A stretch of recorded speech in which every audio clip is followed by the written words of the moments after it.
It's only 10 people, my mom said, shaking her head. Progress is progress, Vanya, Nyla replied. It's 10 people. Every life we save from Conjurite magic is worth it, even if it's just one life. We need more than that, my mom said again. I know, Nyla said gently, but we'll get there. I understand your impatience. I understand your need to make things right as soon as you can. But we must trust that we're on the right path. Terra won't lead us astray. My mom sighed and nodded. Nyla, the high priestess of Jasfin, the woman with direct contact to the goddess Terra herself, was never wrong when it came to matters like this. 10 means we're doing something right, Mom, I offered. If it was only 1 or 2, we could still call it a fluke.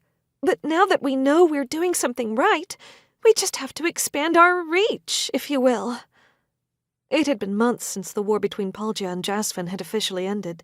The war had left a lot of destruction in its wake, with small towns that had to rebuild, and Fae who had lost their loved ones were still in mourning.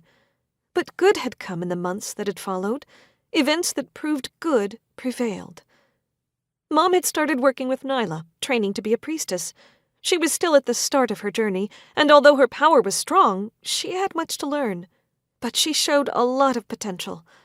I had healing power, too. It must have come from my mother, passed down through our blood. Nyla was also teaching me how to use it, but I wasn't going to be a priestess. I didn't know what I would be yet. My whole life, I'd felt like I was just wandering around, not knowing where I was meant to be, or what I was meant to do. Living at the palace with my mom and Ellie, with Nyla teaching us and Rainier and Dex as kind to us as they were, at least I felt like I knew where I belonged. You're right, Mom finally said. We are doing something right. It's just been so long since the war ended, and we still have an entire kingdom filled with people bound by Conjurite magic, and I ache for them. I walked to her and hugged her. She was such a beautiful soul, always willing to be there for others, even at her own expense. Learning to be a priestess was right for her. She could help so many people. We should go, Mom told me. We still have to get dressed before dinner. I nodded, and we said our goodbyes to Nyla. Nyla stayed in the cathedral adjacent to the palace, where she had living quarters of her own, an office where she researched old scrolls and studied prophecies and spent a lot of time in prayer to the goddess Terra. Mom and I walked through the palace to our own living quarters. As we walked, I hummed a song she had sung to me since I was a child. Mom hummed along with me, and I felt close to her. Since I'd been born, it had only been the two of us, and we'd fought for our survival, standing side by side, no matter what.